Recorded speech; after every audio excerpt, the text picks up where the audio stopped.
Joining us right now, Katie Daniels, State Policy Director for the Susan B. Anthony Pro-Life America organization, and she joins us via Skype. Katie, we so appreciate what your organization does. And to start off with, because I don't want to make this about one specific candidate or another, but I am really troubled by some of the stuff that I'm seeing in the Republican Party. When did they become so afraid of talking about this issue?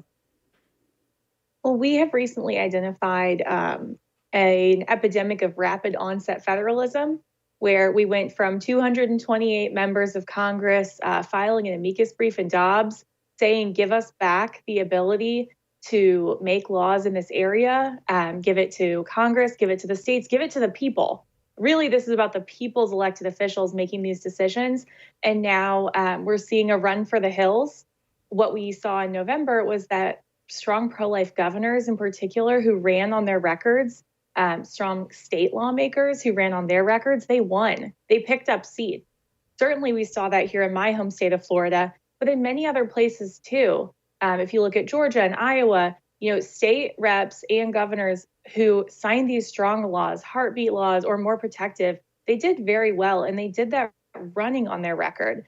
So presidential candidates need to learn that lesson from November. If you define yourself, if you run on your record, people can connect with what you're talking about. If you leave the space open and you let the other side define you, that's when you get into trouble.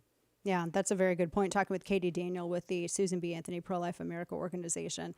The messaging from the RNC, and I know Ronna McDaniel had given an interview where, in following the loss of the Wisconsin Supreme Court, a lot of people were wondering if that had to do with abortion. Of course, the left was saying, oh, it was the abortion issue because Republicans are just so crazy. Even though Democrats have been shown survey after survey, they are entirely out of step with the majority of Americans on abortion. Democrats, literally, they had senators proposing a bill, taxpayer-funded abortion on demand up until birth.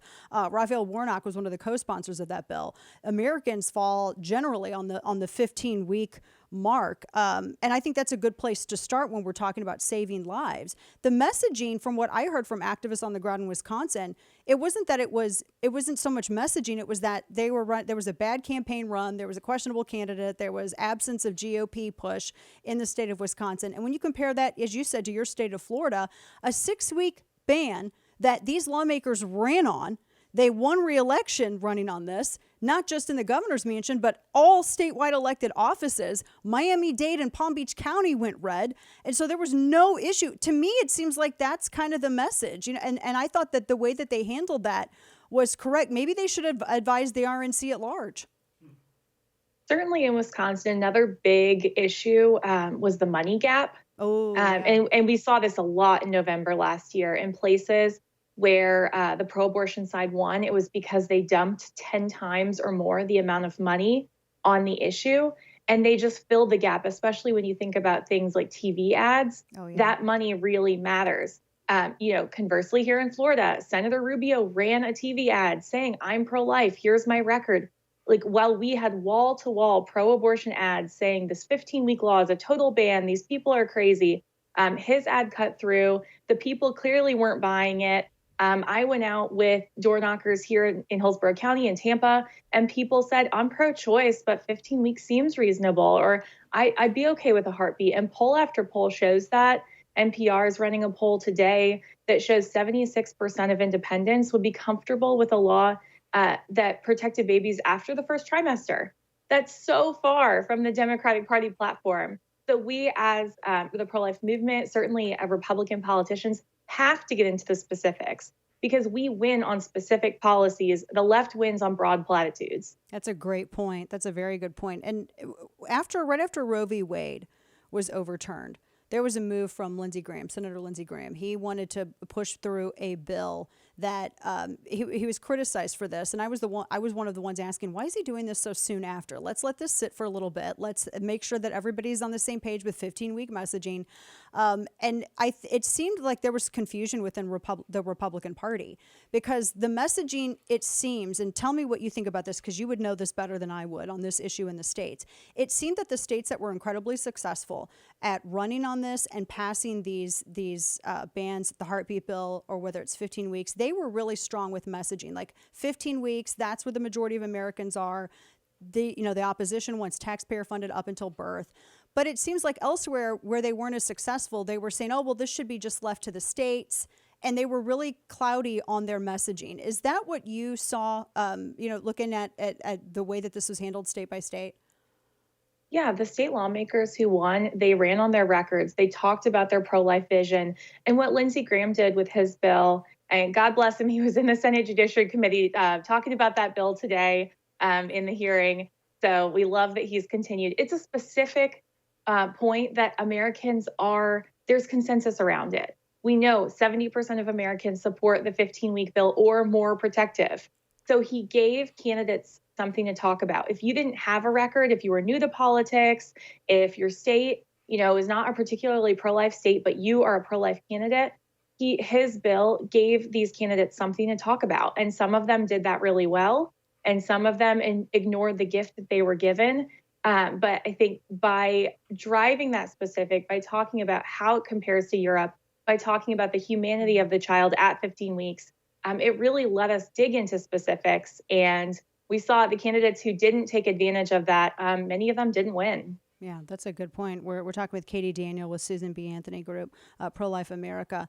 Your group came out with a statement after the Washington Post piece ran, saying that the former president's states-only position is unacceptable to the pro-life movement, because it was very vague. It just said, leaving it up to the states, and that's something that apparently, from what I've seen, former Governor Nikki Haley has also said.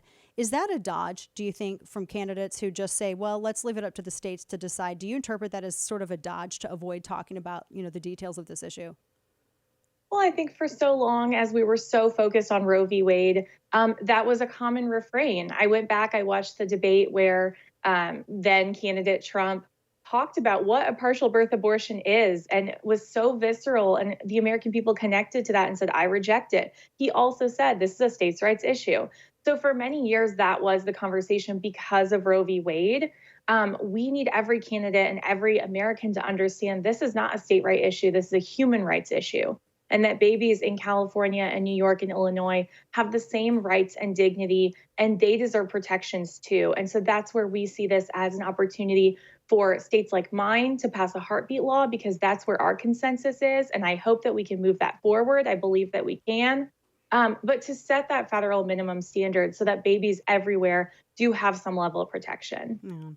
Yeah. When it comes to 2024 as well, I mean, it would be odd to have a nominee that did not at least sign on to the 15-week ban. What are the organization's thoughts on that, and how is that, especially with this weird, because there's been a push by some campaigns to not get involved in the cultural issues. And I've always thought the reason that we've been in this position is because we've always run from these cultural issues. I mean, after it's cultural first, and then it turns into policy. Your organization was very strong with their wording. It's, this is unacceptable to the pro-life movement. The 15-week national standard is, if any, I think you said, well, we will oppose any presidential candidate who refuses to embrace, at a minimum, a 15-week national standard to stop painful late-term abortions while allowing states to enact further protections. If we were to get a Republican nominee that doesn't voice that and doesn't sign on to that, would your group not endorse them? Well, we have put our statement out there that we expect the GOP candidate to support a law that protects babies nationwide at 15 weeks or more protective. And so that is going to be the standard we're evaluating every candidate. We want to hear their pro-life vision. It's not just about that gestational protection, it's other policies. This is a crisis in our country. So you mentioned some people saying, why are we talking about this? In South Carolina, their Senate was debating a bill yesterday that would be a full protection. And their Senate Majority Leader, Massey, was asked this question from his colleagues: is this the most pressing issue in South Carolina right now? And he said, if 12,000 people in our state were killed for any other reason in a single year, we would consider that the biggest crisis in our state. So why should we treat abortion any differently? There are going to be nearly 1 million abortions in the United States this year.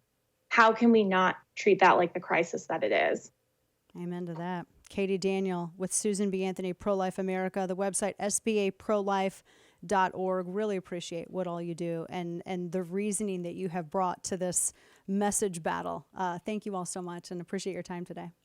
Thank you. Of course.